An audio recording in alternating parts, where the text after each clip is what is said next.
Quick tip on a hard starting lawnmower. One of the issues is this right here. This little thing here, this is an auto choke. When it warms up, it will move back and forth. Sometimes this is not working properly, so it leaves the choke open.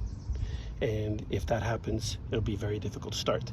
Another thing too is the choke catching right there. See that? This little thing. So you may have to bend it out a little bit so that it closes automatically. Then when it's warm, that little piece I showed you will just automatically open it. Another thing is the shut-off switch right here. This little thing. As this cable stretches, right, when you hold the handle piece, right, it looks like it's a grounding feature. It opens that. You see the little gap right there?